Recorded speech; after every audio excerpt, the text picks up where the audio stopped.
국민주권선대위 종합상황본부 1실장을 맡고 계신 최혜성 전 의원 나오셨습니다. 와, 안녕하세요. 환영합니다. 예. 소통의 꽃갈콘입니다. 아닌 것 같은데. 최민희 의원께서 방금 말한 출연자 패권이 최혜성 의원 보고 하는 말이에요. 이게 시간을 자꾸 변경하세요. 근데요, 그런 얘기를 할 수가 없어요. 얼굴 보니까. 너무 바빠서. 지금 막 그냥 너무 일을 많이 하고 잠을 못 자고 쩔었어요. 저도 오늘 보자마자 왜 이렇게 피곤해 보이세요? 이렇게. 방송 나온 지 다행인 줄 아세요. 아, 그래요?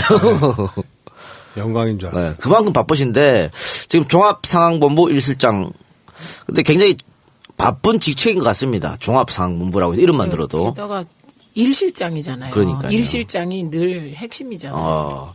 그런데 우리 청취자들께서 종합상황본부 하면 무슨 일을 하지?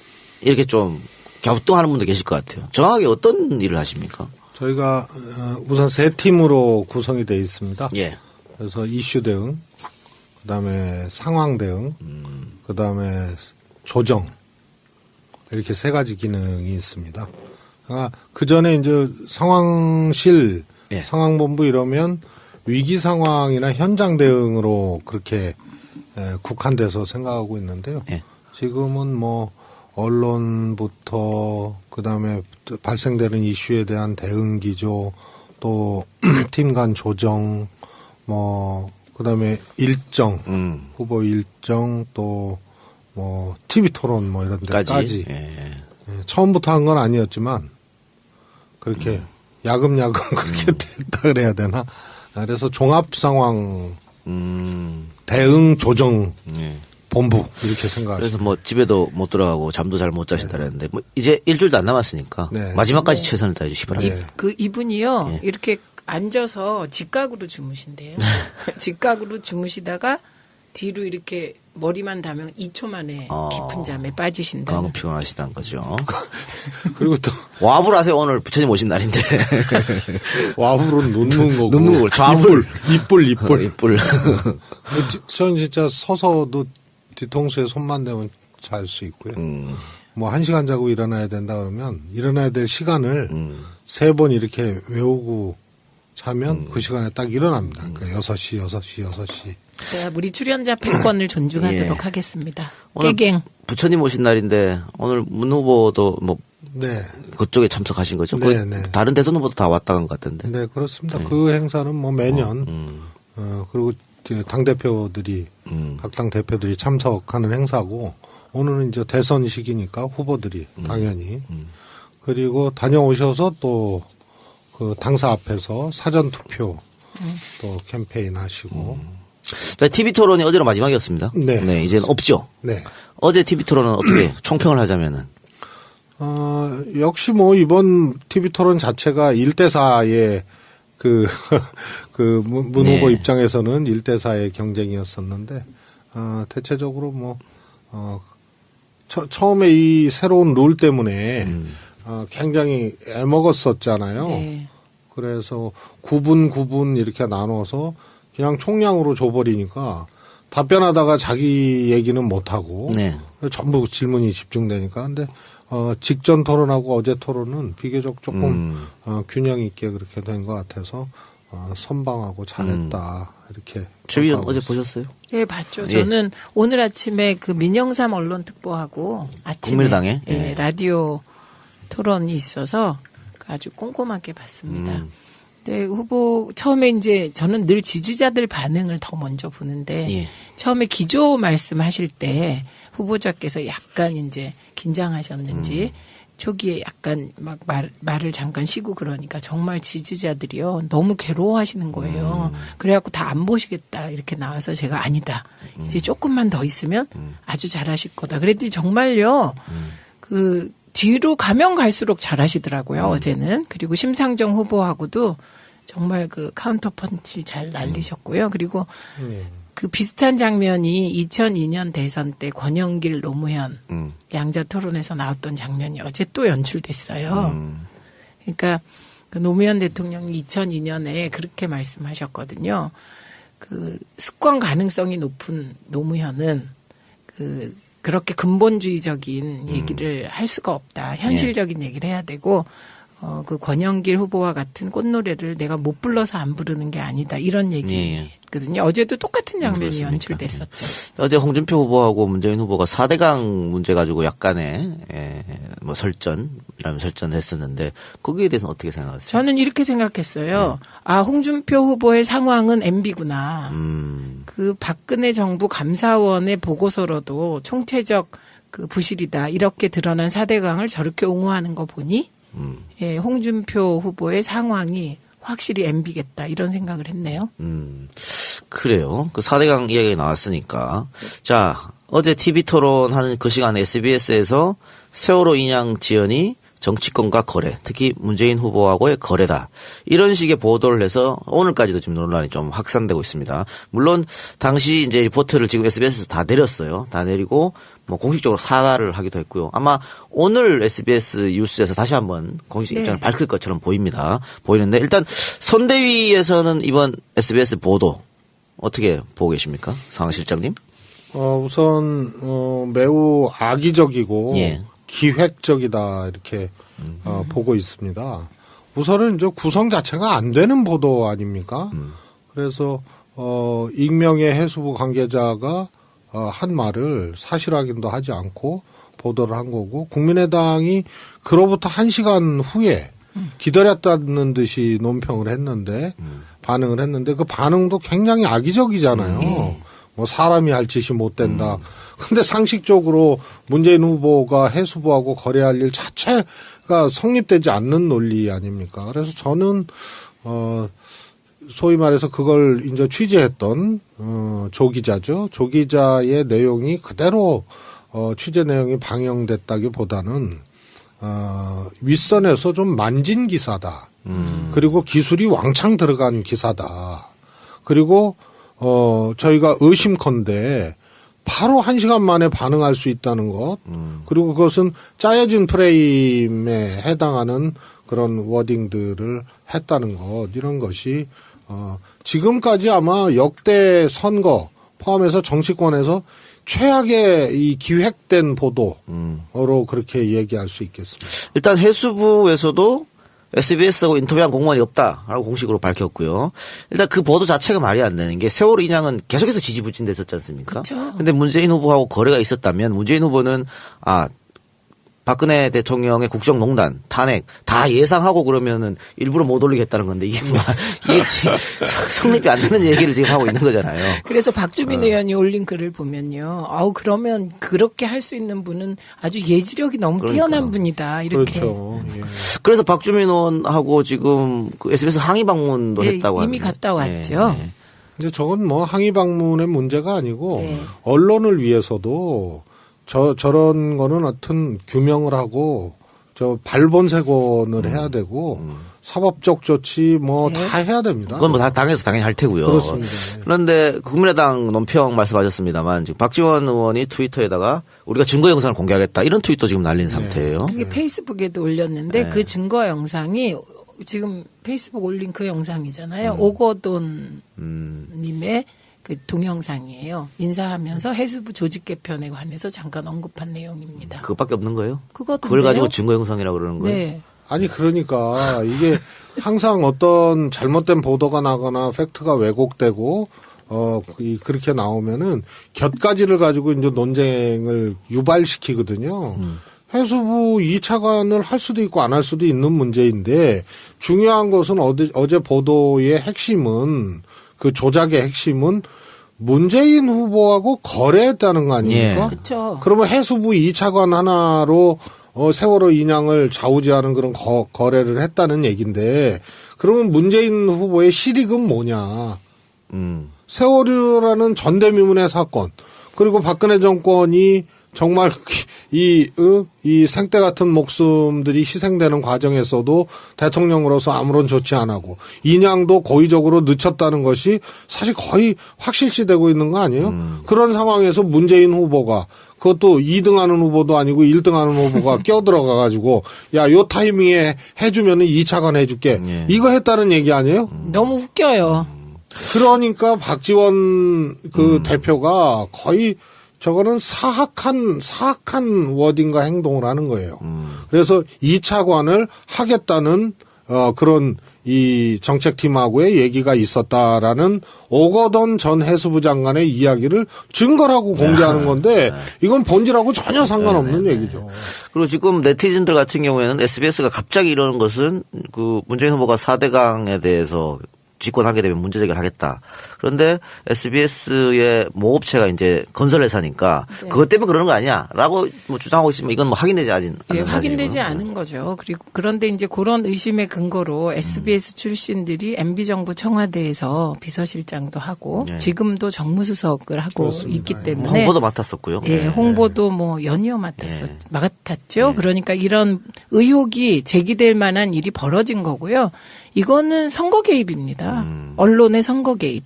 그런데 이 언론의 선거 개입 6일 남았는데 이번으로 끝이라고 보진 않는데 앞으로 계속 있을 것 같기도 해요. 저는 이번은 선거 개입 치고도 어설픈 개입. 그러니까 사안 자체는 매우 심각하고 그야말로 있을 수 없는 일이 일어난 건데 개입하는 방식이 이 편집 기술이라든가 뭐 자막이라든가 여러 가지 이렇게 한다고 했는데 바로 사과를 할 수밖에 없는 그런 어설픈 보도 기획이었습니다. 그러니까 지금 다른 정당이나 언론에서 문재인 후보를 뭐 검증할 게 없기 때문에 이런 것도 막 갖고 오고 하는 것 같은데 반대로 민주당에서 지금 홍준표 검증에 들어가겠다 이렇게 얘기도 했어요. 그리고 사실 홍준표 후보는 검증하면 틀릴 게 더 많은데 본격적으로 정말 어떻게 할 생각이 있어서 민주당에서 그런 얘기를 한 건가요? 저는 검증은 정치권에서 경쟁하기 위한 수단이 아니고요. 국민들에게 대통령 되겠다고 나온 사람 그 상품에 대해서 기본적인 질 관리 의 예비 단계라고 봐요. 그래서 누구로부터 자유로울 수 없는 거고요.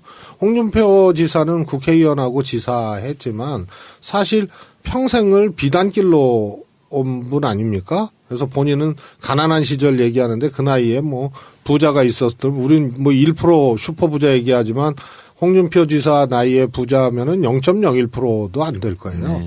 그런데 검사 그 시절 그 이후에는 비단길 아니었습니까? 그런데 검증은 대통령 후보로서의 검증, 큰 선거에서의 검증은 이번이 처음이기 때문에 이 부유했던 국정농단 사태, 탄핵 사태로 부유했던 보수적 유목민 요 유권자 그룹들이 반기문한테 갔다가 뭐 그다음에 황교안한테 갔다가 그다음에 또 일부 안희정 지사한테 갔다가 지금 안철수를 거쳐서 홍준표로 귀결되는 다시 복귀하는 과정이거든요. 그래서 좀 지지율이 올라갔죠. 그래서 아마 검증이 이 되면 아마 그동안 는 표가 준 표가 되지 않겠나. 근데요. 그 송진아 작가, 그러니까 모래시계 작가인데 그동안에 이제 홍준표 후보가 모래시계 주인공 검사가 홍준표를 모델로 한 거다. 이렇게 많이 써먹었는데 며칠 전에 입장을 밝혔습니다. 모래시계를 쓸 때 홍준표 후보뿐만 아니고 많은 검사들을 만났다. 그래서 여러 모델이 있었고 그중에 한 명일 뿐이었다. 이렇게 입장을 밝혔습니다. 뭐 설령 홍준표 후보 한 사람을 대상으로 쓴 그런 것이라 하더라도 뭐 진짜로 그때 용감했고 또 정의에 민감했던 그런 검사였다 하더라도 그 이후에 훨씬 더 긴 기간 10년 검사하고 지금까지의 긴 기간 동안에 홍준표라는 정치인의 행적은 제가 보기엔 과거에 그렇게 선하고 정의로웠었다라고 하더라도 그건 사람이 어떻게 저렇게 될 수 있나 오히려 이런 반전에 하는 전형이 될 것 같아요. 박하사탕이 생각나는 것 같아요. 영화 박하사탕. 근데 홍준표 검사는 검사 시절에도요. 기회주의자였습니다. 정직한 검사가 아니었어요. 이런 자세한 얘기는 저의 와주테이 박지들한 책에 잘 나와 있으니까 한번 여러분들 구입해서 읽어보시기 바랍니다. 몇 개만 얘기해 주세요. 네? 몇 개만 얘기해 주세요. 너무 길어요. 네. 너무 길은데 박철원 잡아넣은 것만 말씀드릴까요? 네. 박철원 잡아넣은 것은 철저한 기획수사였습니다. YS의 결재에 따른. 그래서 증거가 단 하나도 없었어요.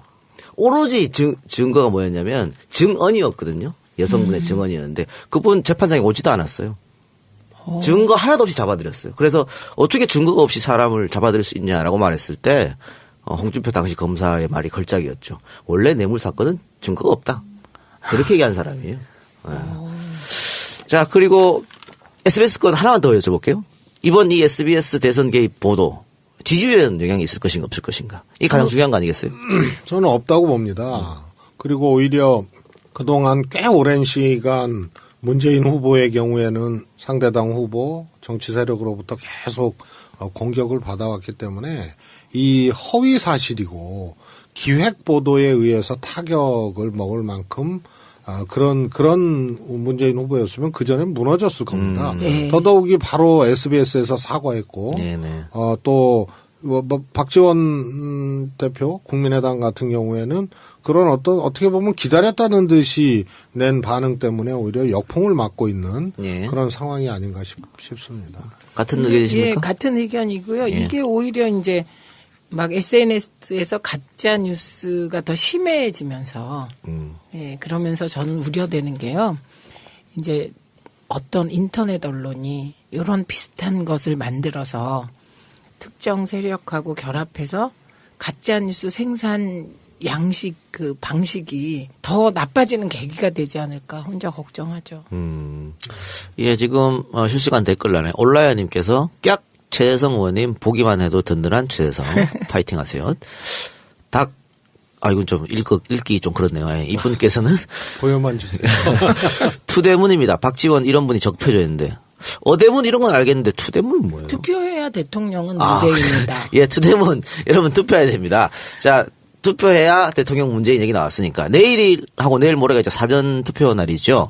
제가 알기로는 민주당 의원들은 이 내일 거의 다 투표를 하기로 했다고 하거든요. 그 이유는 뭘까요? 왜 9일날 하지 않고 사전 투표를 이렇게 투표를 하십니까? 우선 계속 휴일이지 않습니까? 그리고 많은 분들이 이제 그 징검다리에 해당하는데 또 예. 휴가를 내고 쭉 이렇게 쉬거나 예. 그래서 사전 투표가 없으면 예. 만약에 없다면 투표율이 좀 떨어질 수밖에 없는 그런 휴일 구성이에요.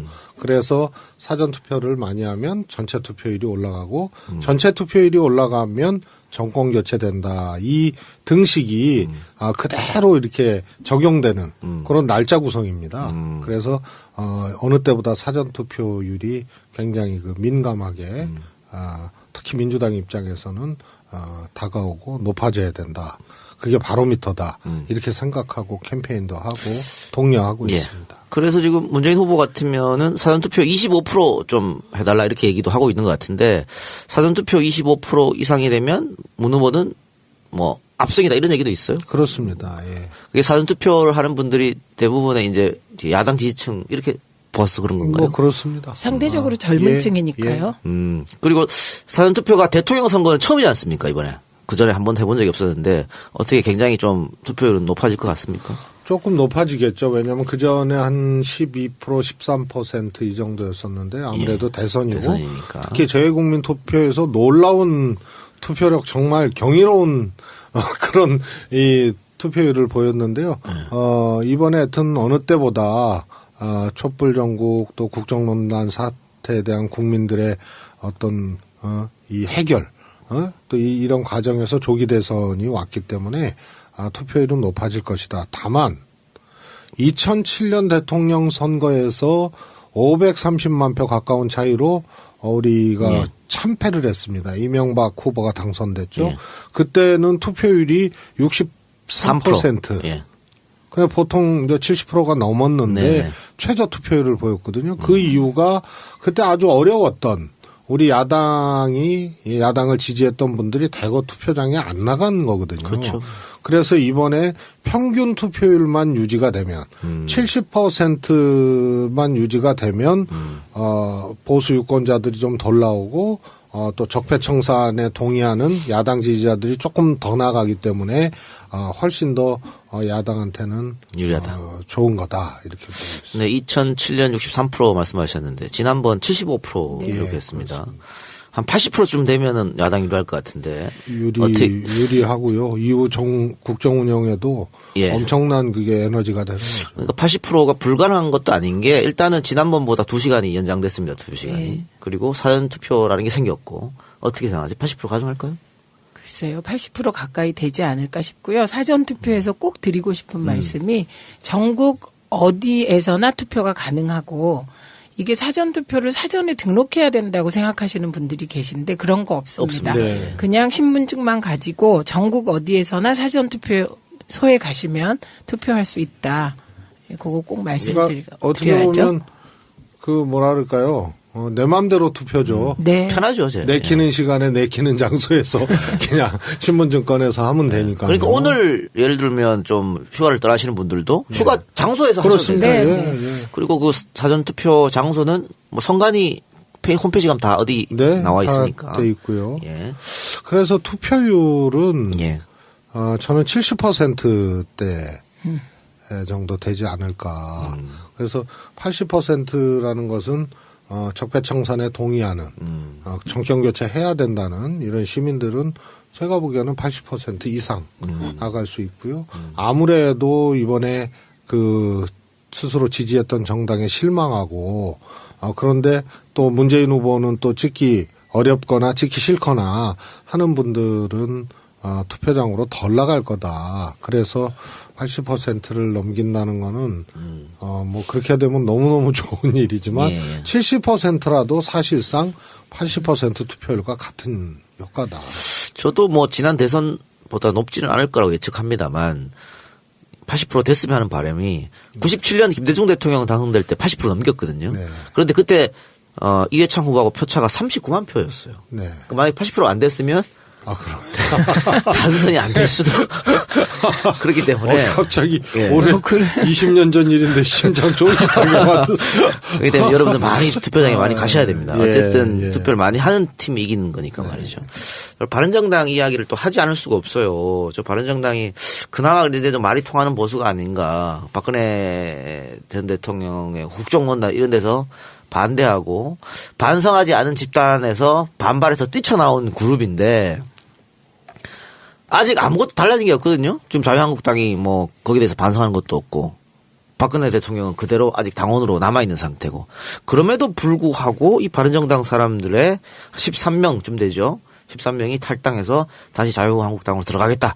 이런 얘기를 하고 있어서 과연 이게 정당 민주주의가 맞는가. 과연 바른정당 국회의원들이 국가와 국민을 생각하는 것인가 아니면 본인의 앞으로 앞날만 생각한 것인가 이렇게 좀 논란이 많습니다. 그 14명이 13명 된 건 왜 그런지 아시죠? 황영철?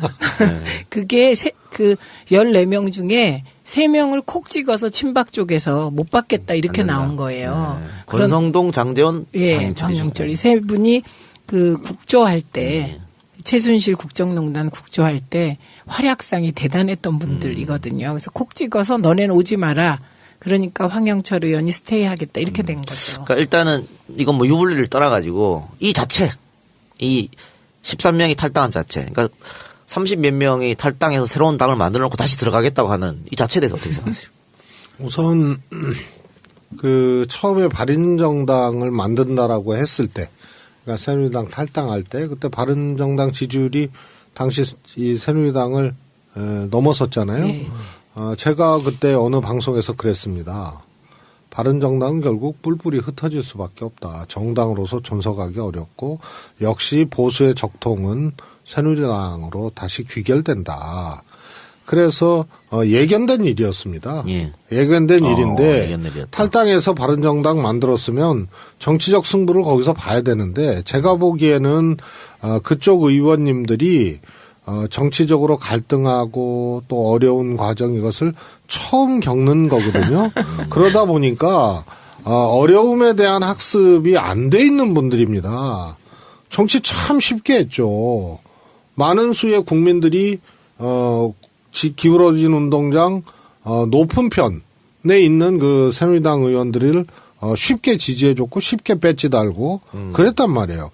노무현 대통령 탄핵 역풍으로 새누리당이 흔들렸을 때도 126석을 했습니다. 그렇죠. 우리는 조금 뭐 오해받고 뭐 이러면서 17대 152석에서 18대 때 81석으로 반토막 났고 그래서 아주 탄탄한 기반 하에 지역구도 또 보수층이 두껍고 인력과 물리력 이런 것을 다 오랜 시간 동안 좌우지해왔던 정당으로서 어려움을 처음 겪는 겁니다. 그러다 보니까 이럴 때 어떻게 해야 되는지, 이럴 때 본질을 어떻게 잘 꿰뚫고 추스려야 되는지, 자신의 개인적인 정치적 지향과 이런 이 국정농단 사태, 또 스스로들 당이 깨지고 이런 사태에서 나의 지향과 이런 환경, 공심을 어떻게 잘 균형 있게 헤아리고 조화시켜야 되는, 이게 전혀 학습이 안 되는 거죠. 그렇지 않습니까? 그래요.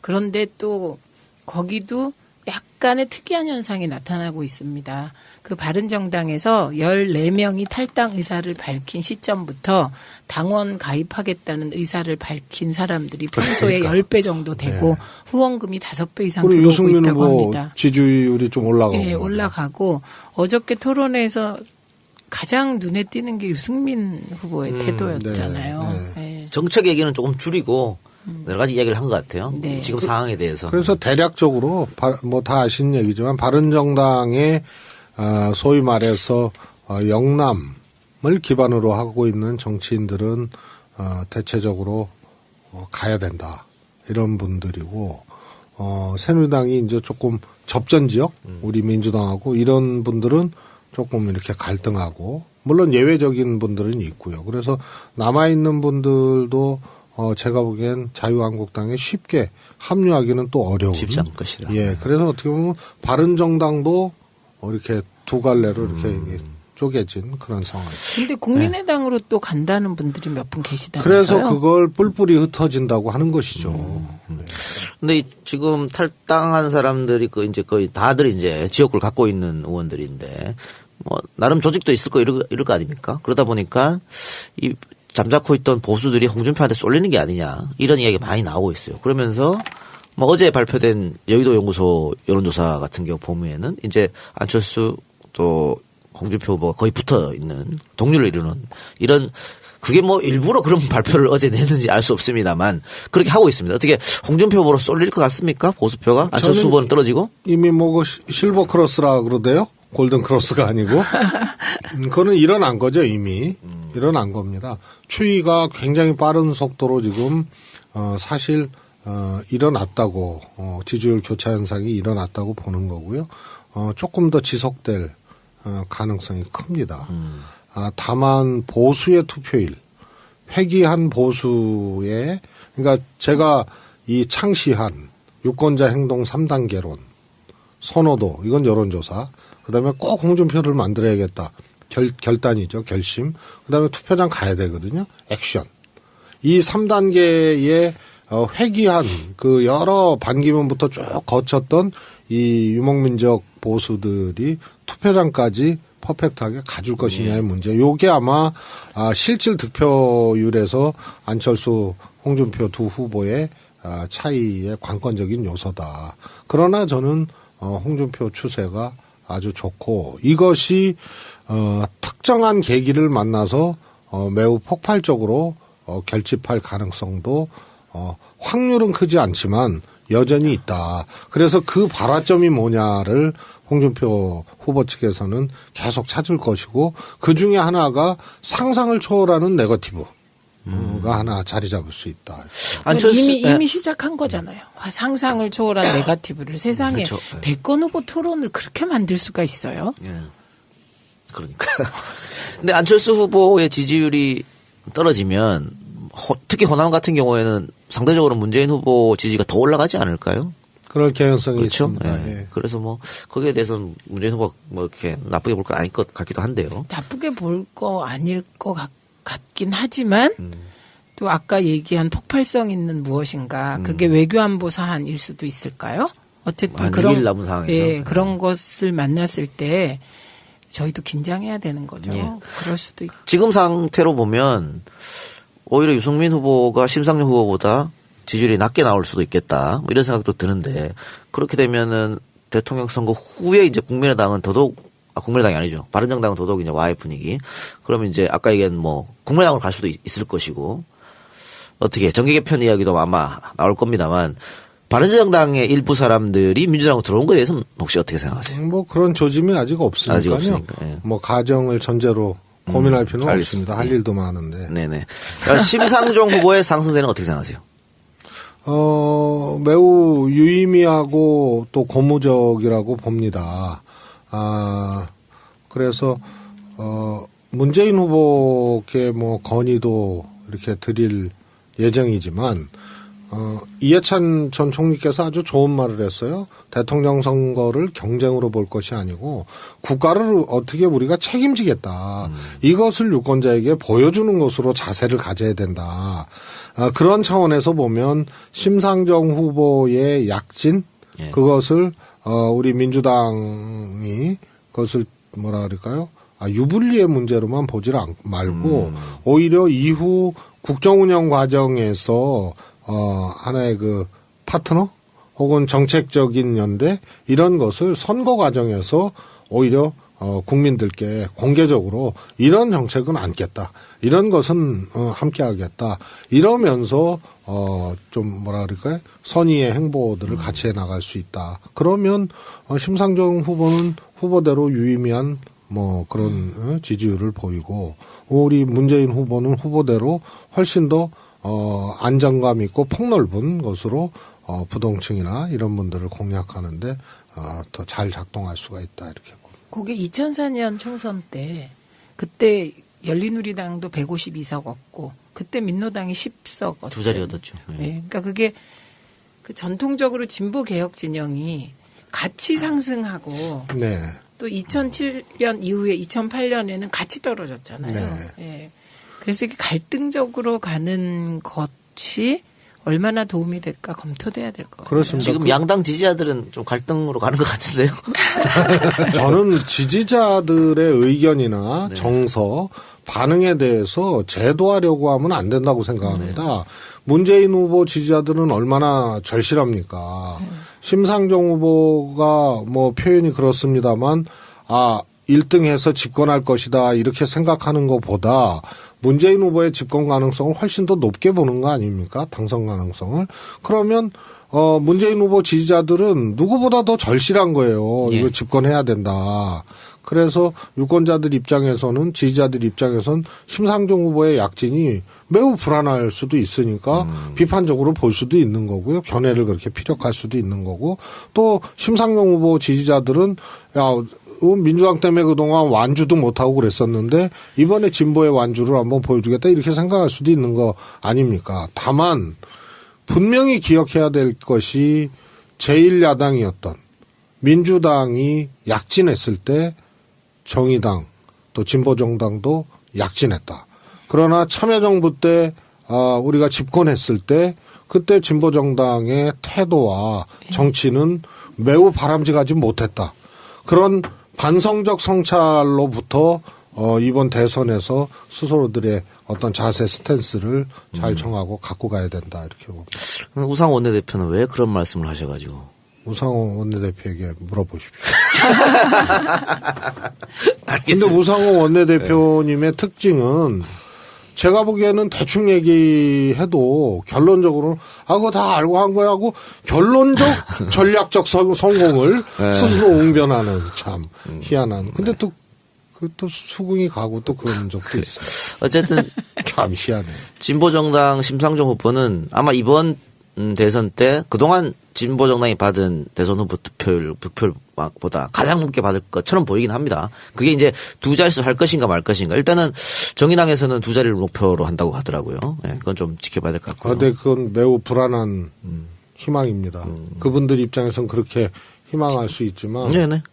자기 정당이니까 뭐. 그런데 민주당 입장에서는 아무래도 그렇지 하지 말라는 것이 아니고 민주당 그 자리가 그렇게 말할 수 넘어가면 있죠. 이런 겁니다. 아까 말씀드렸던 홍준표 후보의 보수 회기 이것이 특정한 지렛대나 발화점에 의해서 폭발적으로 회기되고 또 중도층이 좀 흡수가 되고 이런 상황이면 원래 안철수 후보의 지지율이 폭망하게 되는 거죠. 10% 초반대 혹은 한 자릿수까지 가게 되는 구도면은 제가 보기에는 4.5 대 4 구도 정도가 되는 겁니다. 문 후보하고.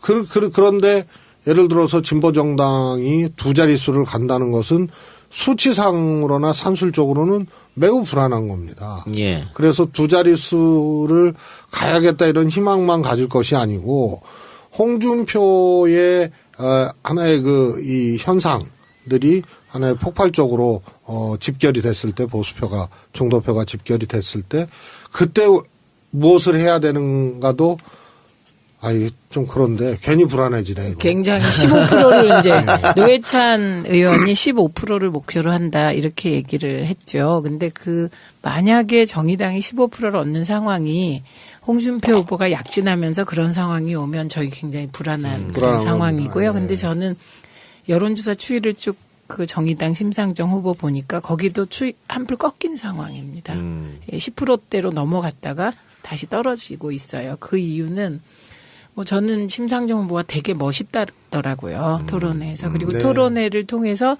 가장 인기가 올라갔는데 그렇기 때문에 마지막 토론회의 태도가 또 영향을 많이 준 것 같습니다. 그러니까 그동안에는 이제 근본적인 문제 제기를 하고 그리고 단호한 태도, 분명한 태도, 그리고 진짜 맞받아치는 게 장난이 아니잖아요. 그 태도는 똑같았는데 마지막 토론에서 약간 이렇게 고집을 피운다는 느낌, 그리고 화를 내고 있다는 느낌, 자조적인 느낌을 받았어요, 제가. 그런데 아니나 다를까 이제 평론가들이 쭉 점수 매긴 거 보니까 C를 받았더라고요, 마지막에서. 그러니까 이제 심상정을 바라보고 있던 또 유동층이잖아요. 왔다 갔다 하는 진보 사이의 유동층들이 마지막 토론을 보면서 이게 역시 아직은 아니다. 이런 느낌을 가지셨다고 봐요. 그래서 추이에서 약간 꺾여서 오늘 0.8% 정도 떨어진 수치가 나왔더라고요. 저는 당에 조금 양론이 있어요. 민주당에. 홍준표의 약진은 이미 예견돼 있었거든요. 오래전, 한 달 전, 훨씬 전에 약진을 예상을 했는데요. 그건 그 정도로 우리 보수층이나 또 과거 새누리당 기반이 녹록한 것이 아니거든요. 그럼요. 만만한 것이 아니거든요. 그런데 저 약진이, 그래도 안철수 후보가 2등하는 것이 좋겠다라고 민주당 지지자 내지는 정치인 중에서 그렇게 생각하는 분들이 있어요. 그런데 훨씬 더 본질적으로는 이것이 촛불이 만들어낸 조기 대선 아닙니까? 그러면 화두는 새로운 대한민국과 적폐청산이란 말이에요. 그래서 이 적폐 세력들이 약진하고 있는 겁니다. 그래서 이것을 산술적, 공학적, 선거공학적으로만 봐서 보수가 회귀한 거다.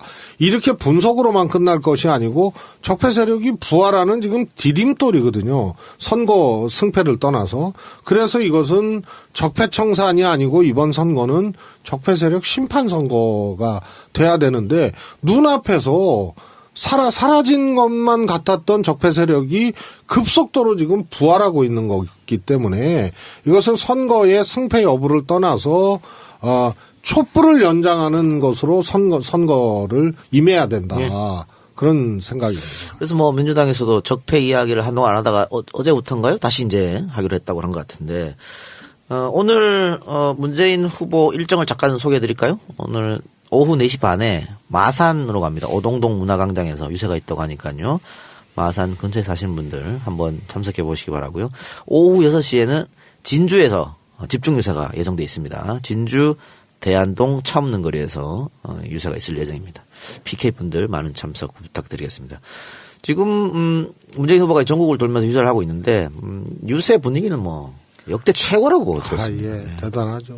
선거 여러 번 치러보셨잖아요. 어떻습니까? 지난 대선이나 비교해보면?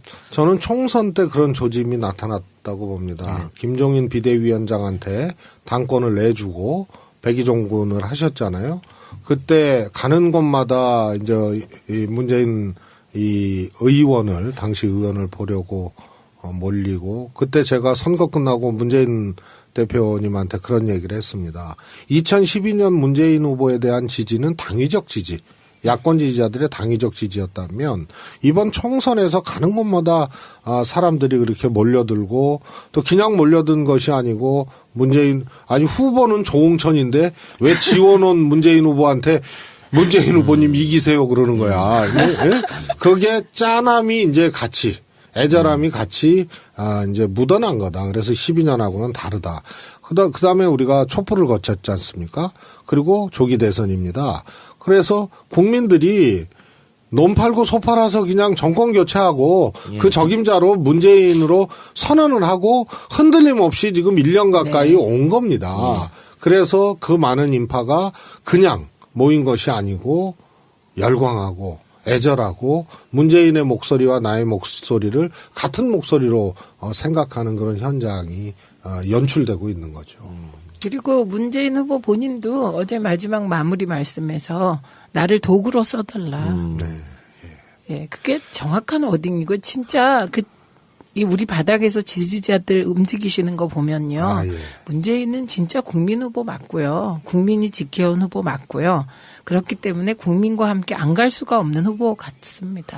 제가 보기에는 문재인 후보가 적어도 당대표가 된 이후로 지금까지, 이후에서 지금까지 막장 드라마에 다 막장 조연들이고 착한 주인공 한 명이 문재인 같아요. 그래서 흔들리고 탈당하고 맨날 마타도하고 네거티브하고 상처내고 이 기간이 꽤 길었거든요. 그래서 거친 파도 위에 돛담배 하나에 혼자 노짓고 견뎌온.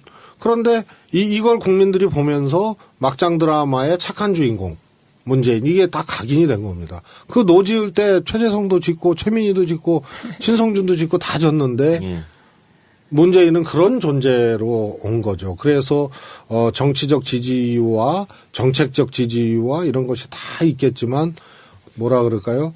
감성적으로 또 마음으로 시간들을 함께 온 정치인. 그래서 문재인이 곧 나고 내가 곧 문재인인 이런 분들이 너무 광범위하고 튼튼하게 형성이 돼 있는 정치사에서 아주 찾아보기 힘든 경우입니다. 그래서 안 흔들리는 거예요. 맞아요. 우리 지지자들께서 그리고 우리 이제 토론에 나오는 의원님들 제 토론하는 거 보면 가끔 한 대목에서 움찔하실 때가 있어요. 그게 뭐냐면 작년에 문재인이 다 쫓아낸 거 아니냐. 예, 그래서 뭐 같이 했던 뭐 안철수도 나갔다, 김한길도 나갔다, 박지원도 나갔다, 뭐 요런 김종인도 나갔다. 그거 진짜 그러면서 뭘 통합하냐. 요 대목에서 좀 약간 움찔하시는데 그러실 필요가 없습니다. 왜냐하면 정치라는 게 비정해서요. 대표가 5명이면 괜찮아요. 근데 대표는 한 당에 1명이고요. 대권 후보도 1명입니다. 대권 후보 5명이면 안 나가셨을 거예요. 그래서 이거는 어쩔 수 없는 거고 또 하나는 그렇게 분당한 이후에요. 민주당이 지지율이 떨어지고 어려워졌다면 친문 패권을 비난하는 게 말이 됩니다. 근데 그렇게 분당한 이후에요. 지금까지 우리 당이 50%까지 지지율을 찍었습니다. 그러니까 국민들께서는 친문 패권 비난을 안 받아들이고 계시는 거예요. 그래서 저는 우리 지지자들께서 혹시 그런 식으로 공격해 오더라도 전혀 꺼리낌 없이 지금 제가 말씀드린 이 비정한 정치의 본질, 예, 그리고 그분들이 나가신 이후에 민주당이 더 열심히 하고 더 단단해지고 그래서 국민적 지지가 더 높아졌기 때문에 그 친문 패권 운운하는 문제 제기를 국민들께서는 받아들이고 계시지 않다. 다만 정치권과 언론에서만 받아들이는 것이죠. 알겠습니다. 하나만 더 여쭤보고 1부는 마치도록 하겠습니다. 자유한국당, 경남도당 페이스북 혹시 보셨어요? 선거투표 독려하는 인공기. 네. 저희 그거 법적 그래서 제가 그것 때문에 여쭤보려고 그랬는데 이거 그냥 둬도 되는가? 안 그냥 둬요. 그렇죠? 나 깜짝 지금 이렇게 놀랐거든. 돼요. 이거요. 고발을 안 할 수가 없어요. 자, 일단 제가 막 어떤 건지 설명을 좀 드리고 이게 투표용지 이렇게 해서 투표를 독려하면서 1번에 인공기 그려놓고 2번에 홍준표, 3번에 또 인공기를 그려놨거든요. 그러니까 마치 1번을 찍으면 북한을 도와주는 것처럼 이렇게 3번도. 3번도 예, 그렇고. 그거에 있어서 중요한 건 옛날에는 1번만 그렇게 했어요. 근데 이제 1, 3번을 동시에 인공기를 그려 넣었다. 이게 중요하고. 그리고 저희가 이걸 접수를 안 할래도 안 할 수가 없어요. 그냥 SNS를 통해서요. 그렇죠? 제가 이것도 한 30개쯤 받은 것 같아요. 이런 게 있다. 예, 그런데 첫 번째 받았을 때 즉시 신고하고요. 그러면 상황실은 상황실대로. 뭐 이렇게 그다음에 선대위도 다른 조직은 조직대로 막 의논해서요. 이게 즉시 처리되고 있습니다. 그래서 제가요. 한 5분까지는 답을 해드리다가 그 이후로는 답을 할 수가 없어요. 너무 많이 오셔서. 그래서 지금은 부정선거 감시단이 필요가 없어. 필요가 없어요. 왜냐면 온 국민이 다 부정선거 감시하고 있고 너무 중복적으로 해. 30개씩 오고 50개씩 오고 막 그러잖아요. 그래갖고 제가 아예 이제는 그 쪽지 오시는 분들한테 말씀을 드렸어요. 제가 답 못해도 화내지 마세요. 이거 하다가 일을 못하겠어요. 이렇게 드렸고 또 토론회 딱 끝나잖아요. 그럼 이제 문 후보님이 어떤 부분을 방어를 못하면 세상에 방어 논리를 지지자들께서 다 만들어서 보내주세요. 대단한 거예요. 예, 팩트체크 지지자들이 다 해주세요. 세계 최고의 지지자들이고 당원이에요. 우리가 맨날 선진국 정당 당원들 부러워하고 그랬잖아요. 정치하는 사람들 입장에서. 거기서 후원금도 내고 대를 이어서 당원하고 뭐 독일 3인당 사하라 사막에서 김인당원 만나면 우리는 토론에서 이긴다. 이게 아예 슬로건이야.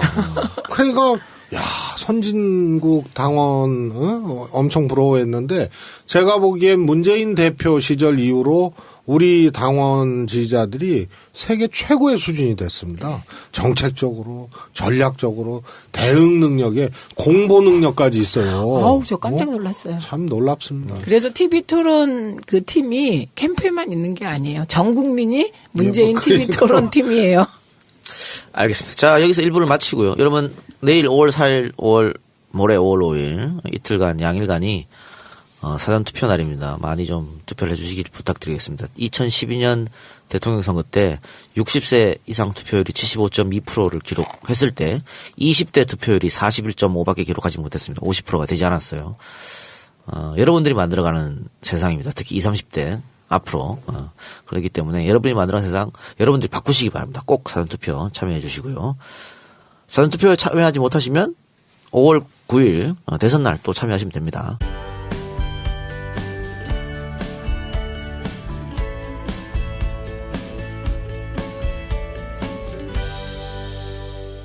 문 후보도 뭐 그쪽에 참석하신 거죠?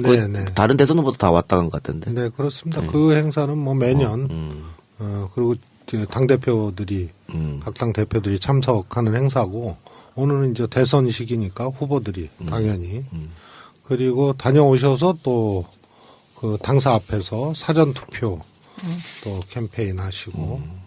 자, TV 토론이 어제로 마지막이었습니다. 네, 이제는 없죠. 네. 어제 TV 토론은 어떻게 총평을 하자면은? 역시 뭐 이번 TV 토론 자체가 1대4의 문 후보 입장에서는 1대4의 경쟁이었었는데, 대체적으로 뭐, 처음에 이 새로운 룰 때문에, 굉장히 애먹었었잖아요. 네. 그래서 9분 이렇게 나눠서 그냥 총량으로 줘버리니까 답변하다가 자기 얘기는 못하고 전부 질문이 집중되니까. 근데 직전 토론하고 어제 토론은 비교적 조금 균형 있게 그렇게 된 것 같아서 선방하고 잘했다 이렇게. 최 위원 어제 보셨어요? 네, 봤죠. 저는 오늘 아침에 그 민영삼 언론 특보하고 아침에 국민의당에 라디오 토론이 있어서 아주 꼼꼼하게 봤습니다. 네, 후보 처음에 이제 저는 늘 지지자들 반응을 더 먼저 보는데 처음에 기조 말씀하실 때 후보자께서 약간 이제 긴장하셨는지 초기에 약간 막 말을 잠깐 쉬고 그러니까 정말 지지자들이요 너무 괴로워하시는 거예요. 그래갖고 다 안 보시겠다 이렇게 나와서 제가 아니다. 이제 조금만 더 있으면 아주 잘하실 거다. 그랬더니 정말요 그 뒤로 가면 갈수록 잘하시더라고요. 어제는. 그리고 심상정 후보하고도 정말 그 카운터 펀치 잘 날리셨고요. 그리고 그 비슷한 장면이 2002년 대선 때 권영길 노무현 양자 토론에서 나왔던 장면이 어제 또 연출됐어요.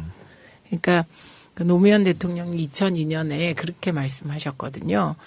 그 습관 가능성이 높은 노무현은 그렇게 근본주의적인 얘기를 할 수가 없다. 현실적인 얘기를 해야 되고 그 권영길 후보와 같은 꽃노래를 내가 못 불러서 안 부르는 게 아니다. 이런 얘기거든요. 어제도 똑같은 장면이 연출됐었죠. 어제 홍준표 후보하고 문재인 후보가 4대강 문제 가지고 약간의 뭐 설전을 했었는데 거기에 대해서는 어떻게 생각하세요? 저는 이렇게 생각했어요. 아면 그렇게 할 수 있는 분은 아주 예지력이 너무 뛰어난 분이다. 이렇게. 그렇죠. 그래서 박주민 의원하고 지금 그 SBS 항의 방문도 했다고 이미 갔다 왔죠. 근데 저건 뭐 항의 방문의 문제가 아니고 언론을 위해서도 저런 거는 하여튼 규명을 하고 저 발본색원을 해야 되고 사법적 조치 뭐 다 해야 됩니다. 그건 뭐 다 당에서 당연히 할 테고요. 그렇습니다. 그런데 국민의당 논평 말씀하셨습니다만 지금 박지원 의원이 트위터에다가 우리가 증거 영상을 공개하겠다 이런 트윗도 지금 날린 상태예요. 그게 페이스북에도 올렸는데 그 증거 영상이 지금 페이스북 올린 그 영상이잖아요. 오거돈 님의 그 동영상이에요. 인사하면서 해수부 조직 개편에 관해서 잠깐 언급한 내용입니다. 그것밖에 없는 거예요? 그걸 가지고 증거 영상이라고 그러는 거예요? 네. 아니 그러니까 이게 항상 어떤 잘못된 보도가 나거나 팩트가 왜곡되고 그렇게 나오면은 곁가지를 가지고 이제 논쟁을 유발시키거든요. 해수부 2차관을 할 수도 있고 안 할 수도 있는 문제인데 중요한 것은 어제 보도의 핵심은 그 조작의 핵심은 문재인 후보하고 거래했다는 거 아닙니까? 예. 그렇죠. 그러면 해수부 2차관 하나로 세월호 인양을 좌우지하는 그런 거래를 했다는 얘기인데 그러면 문재인 후보의 실익은 뭐냐? 세월호라는 전대미문의 사건 그리고 박근혜 정권이 정말 이 생떼 같은 목숨들이 희생되는 과정에서도 대통령으로서 아무런 조치 안 하고 인양도 고의적으로 늦췄다는 것이 사실 거의 확실시되고 있는 거 아니에요?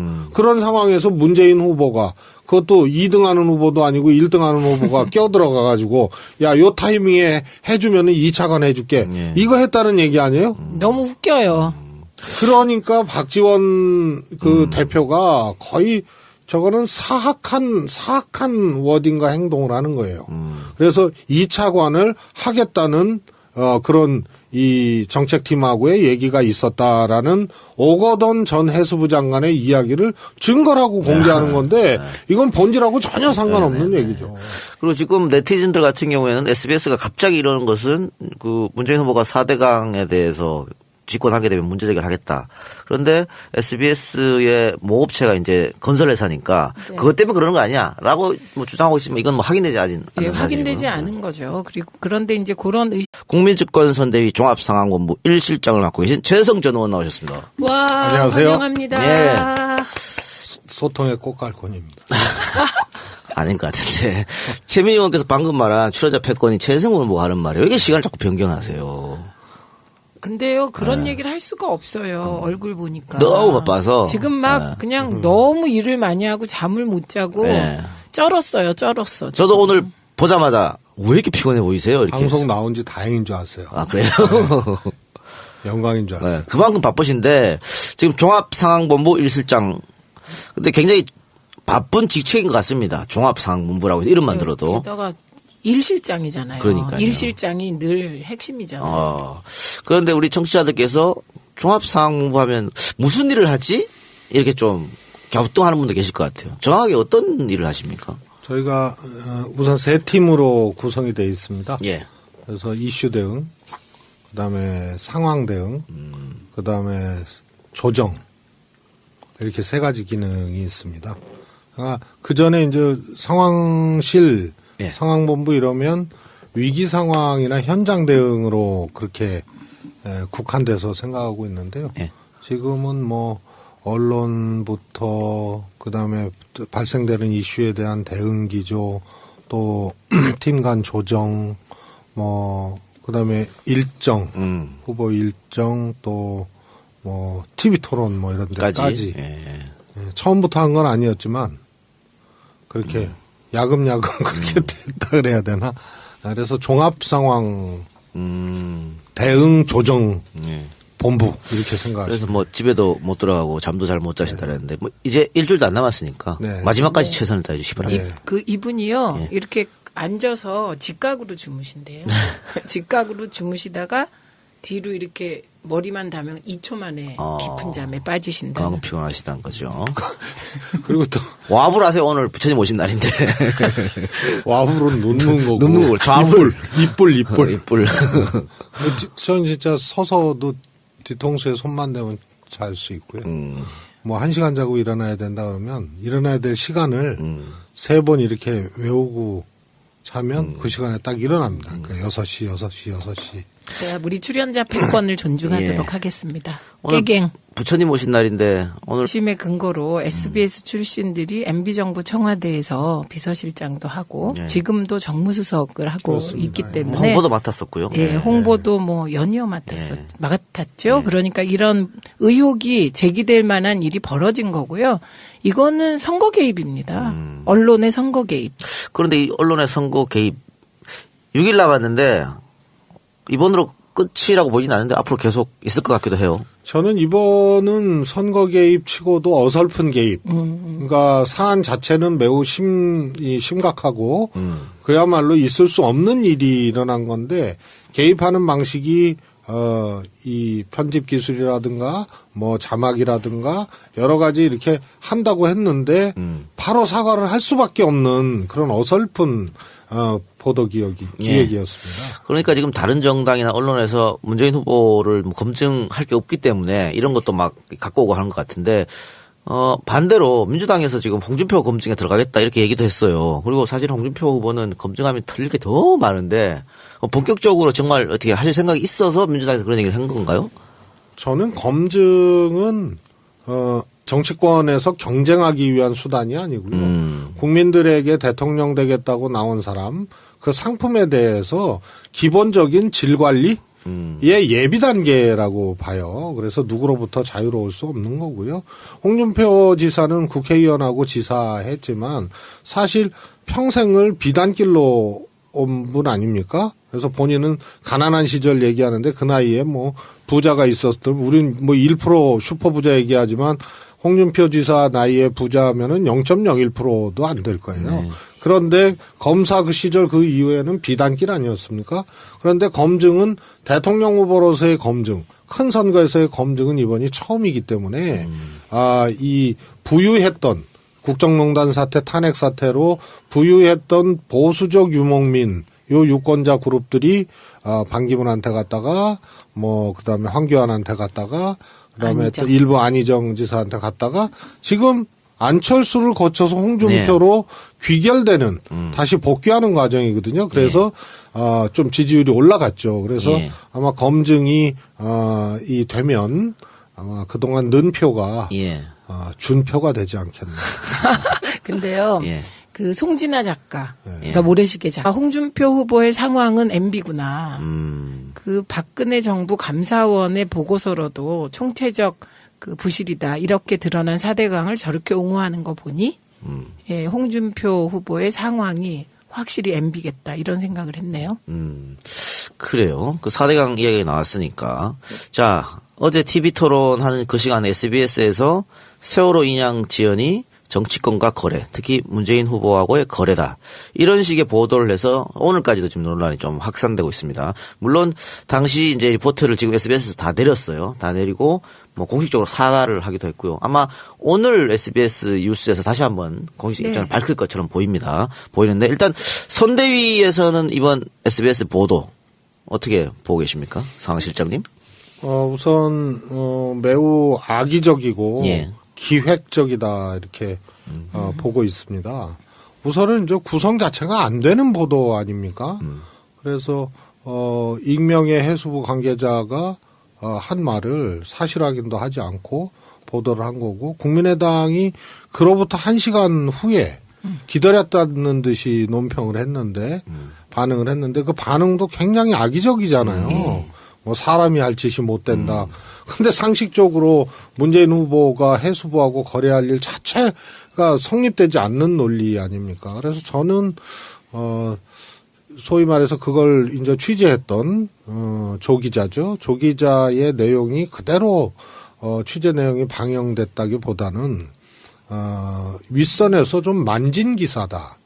그리고 기술이 왕창 들어간 기사다. 그리고 저희가 의심컨대 바로 1시간 만에 반응할 수 있다는 것. 그리고 그것은 짜여진 프레임에 해당하는 그런 워딩들을 했다는 것. 이런 것이 지금까지 아마 역대 선거 포함해서 정치권에서 최악의 이 기획된 보도로 그렇게 얘기할 수 있겠습니다. 일단 해수부에서도 SBS하고 인터뷰한 공무원이 없다라고 공식으로 밝혔고요. 일단 그 보도 자체가 말이 안 되는 게 세월호 인양은 계속해서 지지부진됐었지 않습니까? 그쵸. 근데 문재인 후보하고 거래가 있었다면 문재인 후보는 박근혜 대통령의 국정농단, 탄핵 다 예상하고 그러면은 일부러 못 올리겠다는 건데 이게 성립이 안 되는 얘기를 지금 하고 있는 거잖아요. 그래서 박주민 의원이 올린 글을 보면요. 그럼